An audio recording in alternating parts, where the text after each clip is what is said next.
L'importante è avere rispetto della propria squadra, dei lettori, delle istituzioni, del luogo dove si è, e credo che questo non mancherà. La mia storia professionale credo lo testimoni. Era un giornalista nato dalla fiorente scuderia dei collaboratori del Gazzettino di Giorgio Lago a Omar Monestier, attuale direttore del Piccolo di Trieste del Messaggero Veneto.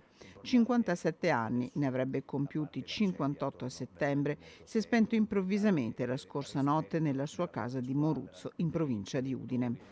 Una lunga carriera nei quotidiani del Nord-Est è la sua, che aveva preso le mosse proprio dal Gazzettino, dove era entrato come collaboratore nel 1990. Assunto nella neonata Gazzetta delle Dolomiti, nella redazione di Belluno era passato alla Cronaca di Verona per poi approdare prima al Mattino dell'Alto Adige, poi all'Alto Adige dove era direttore Fabio Barbieri.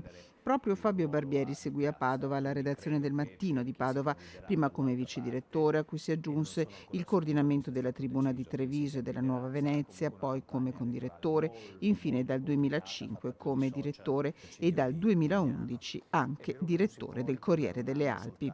Nel 2012 approdò in Friuli Venezia Giulia, direttore del Messaggero Veneto e poi anche del Piccolo, alternandosi in questa doppia carica tra Udine e Trieste. Grande il cordoglio e la commozione per la scomparsa di un fine conoscitore di queste terre e delle loro dinamiche profonde.